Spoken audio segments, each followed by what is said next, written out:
Lampung merupakan sebuah provinsi di Pulau Sumatera. Lampung selain dikenal sebagai provinsi penghasil kopi dan lada, ternyata Lampung memiliki banyak tempat wisata yang bagus, eksotis, dan menakjubkan.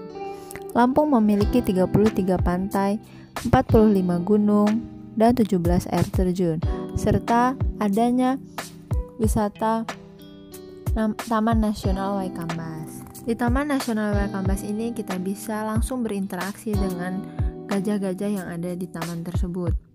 Bisa bermain bersama, memberi makan, serta berfoto bersama dengan gajah-gajah. Provinsi Lampung terdiri dari 13 kabupaten, 2 kota madya, 228 kecamatan, dan 205 kelurahan, serta 2.435 desa.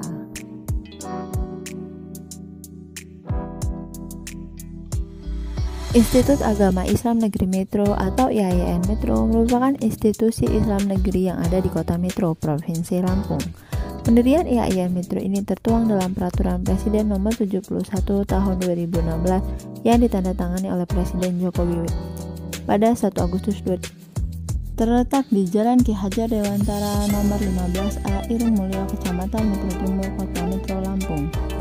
IAIN Metro memiliki 4 fakultas. Yang pertama, Fakultas Tadris Ilmu Keguruan, kedua Fakultas Usuluddin Adab dan Nahwa, ketiga Fakultas Ekonomi dan Bisnis Islam, keempat Fakultas Syariah. Assalamualaikum warahmatullahi wabarakatuh. Perkenalkan, nama saya Yana Hermasari, NPM 1804041168, kelas C jurusan Ekonomi Syariah, mahasiswi Institut Agama Islam Negeri Metro Lampung. Video ini saya buat untuk memenuhi tugas mata kuliah fiskal dan moneter. Materi yang akan saya sampaikan yaitu sistem moneter Indonesia saat ini. Tolak ukur stabilitas moneter diantaranya yang pertama laju inflasi, suku bunga, nilai tukar mata uang, dan ekspektasi masyarakat. Tolak ukur stabilitas moneter yang dilihat dari inflasi mendorong Bank Indonesia untuk melakukan kebijakan sebagai otoritas moneter dengan menaikkan tingkat suku bunga agar minat masyarakat untuk menabung tinggi sehingga kondisi di sektor akan stabil dan tidak terjadi efek kenaikan harga yang tinggi. Kenaikan harga yang tinggi menyebabkan daya beli akan rendah dan tidak bergairahnya sektor real sehingga perlu dilakukan stabilisasi dengan menaikkan tingkat suku bunga. Selain menjaga suku bunga, Bank Indonesia perlu menstabilkan dari sisi perubahan nilai tukar rupiah agar tetap menjaga kestabilan harga-harga di dalam negeri dan faktor penarik bagi luar negeri. Kemudian materi yang kedua, peranan kebijakan moneter di negara berkembang. Tugas kebijakan moneter pada umumnya jauh lebih berat dan rumit jika dibandingkan dengan di negara maju. Ada beberapa faktor yang menyebabkan hal ini. Yang pertama, tugas untuk menciptakan penawaran uang yang cukup sehingga pertambahannya dapat selalu selaras dengan jalannya pembangunan yang memerlukan disiplin kuat di kalangan penguasa moneter dan juga di pihak pemerintah. Kekurangan modal dan terbatasnya pendapatan pemerintah seringkali menimbulkan dorongan yang sangat kuat bagi pemerintah untuk meminjam serta berlebihan pada bank sentral. Yang kedua, bank sentral di negara berkembang harus lebih teliti dan berhati-hati mengawasi perkembangan penerimaan valuta asing dan mengawasi kegiatan dalam sektor luar negeri, ekspor dan impor. Kegiatan di sektor ini sangat mudah menimbulkan inflasi negara tersebut karena harga mentah yang diekspor selalu naik turun, maka penerimaan dari kegiatan ekspor selalu mengalami perubahan yang tidak teratur. Kemudian materi yang ketiga, strategi dalam mencapai tujuan kebijakan moneter. Secara prinsip terdapat beberapa strategi dalam mencapai tujuan kebijakan moneter. Masing-masing strategi ini memiliki karakteristik sesuai dengan indikator nominal yang digunakan sebagai nominal ancor, dasar acuan atau jangkar, atau semacam sasaran dalam mencapai tujuan akhir.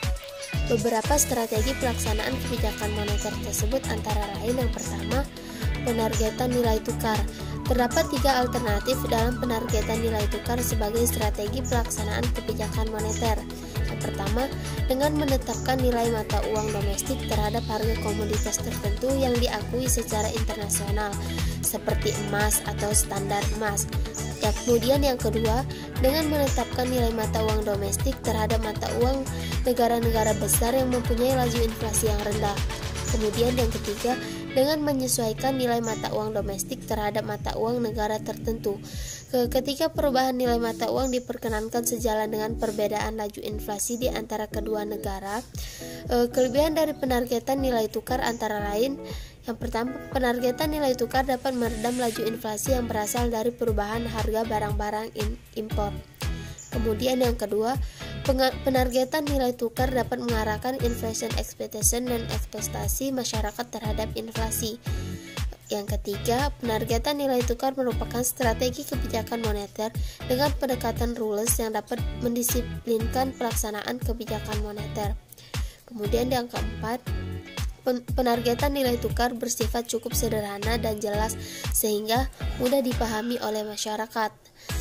Adapun penargetan besaran moneter pada banyak negara, penargetan nilai tukar bukan menjadi pilihan utama dari strategi kebijakan moneternya, karena tidak ada suatu negara yang mata uangnya secara meyakinkan dapat dijadikan sebagai acuan dalam penetapan strategi kebijakan oleh negara lain.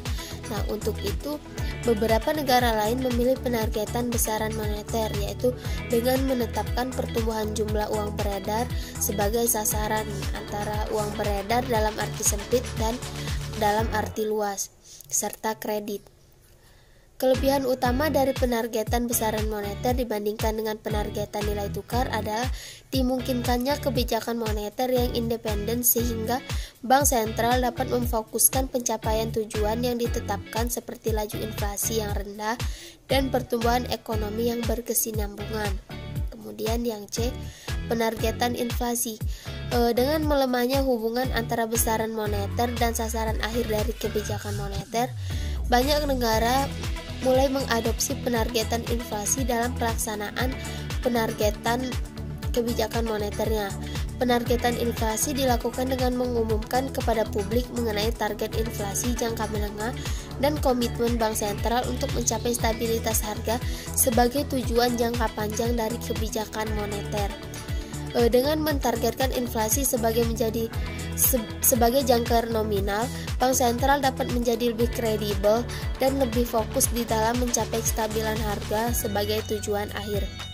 Kemudian yang terakhir D, strategi kebijakan moneter tanpa jangkar yang tegas dalam rangka mencapai kinerja perekonomian yang memuaskan, termasuk inflasi yang rendah dan stabil.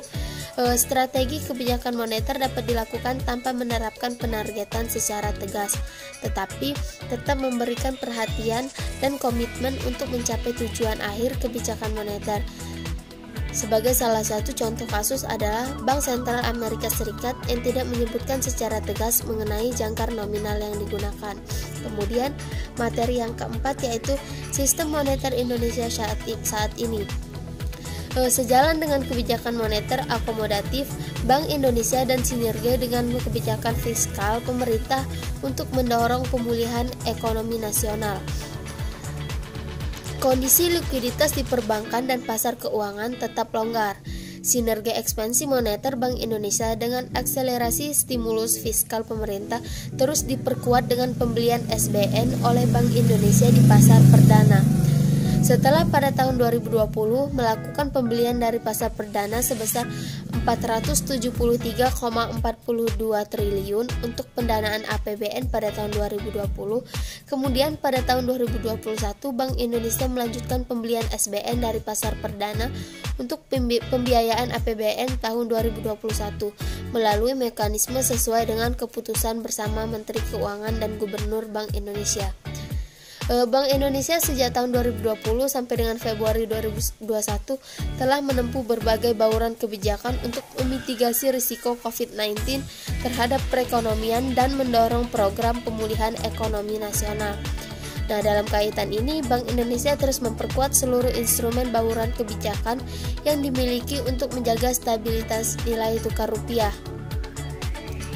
Bauran kebijakan Bank Indonesia tersebut terdiri dari beberapa aspek penting. Yang pertama, penurunan suku bunga kebijakan.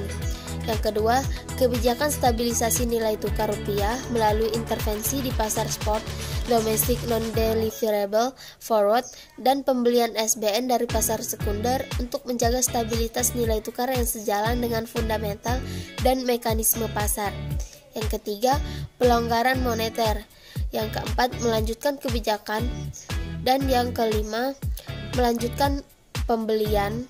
Yang keenam, mempercepat digitalisasi sistem pembayaran berdasarkan blueprint sistem pembayaran untuk memperluas ekonomi dan keuangan digital ekonomi sebagai bagian dari upaya pemulihan ekonomi. Kemudian yang ketujuh, melanjutkan percepatan. Dan yang terakhir, memfasilitasi penyelenggaraan promosi perdagangan dan investasi pada sektor-sektor produktif, sektor pariwisata, serta melakukan sosialisasi penggunaan local currency settlement baik di dalam maupun luar negeri dan stakeholders terkait. Kemudian materi yang kelima, konsep sistem moneter Islam. Sistem moneter Islam merupakan subsistem dari sistem ekonomi Islam yang tujuan yang hendak dicapai dalam moneter Islam diantaranya adalah untuk mewujudkan keadilan dan kemaslahatan. Kemaslahatan umum bukan kebijakan moneter sebenarnya mampu dijalankan tanpa menggunakan instrumen suku bunga. Hal ini dibuktikan pada zaman Rasulullah dan Khulafatur Rasyidin. Perekonomian di Jazirah Arab ketika itu adalah perekonomian dagang, bukan ekonomi yang berbasis pada sumber daya alam. Bila para pedagang melakukan ekspor barang, berarti mereka pun sesungguhnya sedang mengimpor dinar atau dirham. Sebaliknya, jika mereka mengimpor barang, berarti dinar atau dirham yang diekspor. Dengan demikian, keseimbangan permintaan dan penawaran di pasar uang adalah derivative market dari keseimbangan pasar barang dan jasa. Dalam mendorong pertumbuhan ekonomi dan sekaligus menciptakan stabilitas, Islam tidak menggunakan instrumen bunga atau ekspansi moneter melalui pencetakan uang baru atau kebijakan defisit anggaran. Islam mengajarkan supaya mempercepat perputaran uang dan pembangunan infrastruktur sektor real. Yang menjadi faktor pendorong percepatan perputaran uang adalah kelebihan likuiditas tidak boleh ditimbun dan tidak boleh dipinjamkan dengan bunga. Sedangkan faktor penarikannya adalah dianjurkannya transaksi pinjaman card setelah akad kerjasama bisnis dan bentuk mudharabah. Kemudian materi selanjutnya, instrumen moneter. Instrumen moneter menurut Umar Chapra pada tahun 2000 mengemukakan instrumen-instrumen pengendalian moneter perekonomian Islam. Terdiri dari yang pertama, target pertumbuhan dalam M dan MO. Setiap tahun, Bank Sentral harus menentukan pertumbuhan peredaran uang yang diinginkan sesuai dengan sasaran ekonomi nasional, termasuk laju pertumbuhan ekonomi yang diinginkan, tetapi berkesinambungan dengan stabilitas uang. Kemudian yang kedua, saham publik terhadap deposito unjuk atau uang giral. Sebagian uang giral bank komersial hingga ukuran tertentu, misalnya 25% batas maksimal dalam keadaan normal, harus dialihkan kepada pemerintah untuk memungkinkannya membiayai proyek-proyek yang bermanfaat secara sosial di mana prinsip bagi hasil tidak layak atau tidak diinginkan. Kemudian yang ketiga, cadangan wajib atau resmi. Bank-bank komersial diwajibkan untuk menahan satu proporsi tertentu, misalnya 10% sampai 20% dari deposito atas unjuk mereka dan disimpan di bank sentral sebagai cadangan wajib. Kemudian selanjutnya, alokasi kredit yang berorientasi kepada nilai. Kredit harus dialokasikan dengan tujuan supaya membantu merealisasikan kemaslahatan sosial secara umum. Kriteria alokasi ini seperti dalam kasus sumber daya yang disediakan oleh Allah pada umumnya, harus merealisasikan sasaran-sasaran masyarakat Islam dan kemudian memaksimalkan keuntungan privat. Kemudian selanjutnya, pembatas kredit.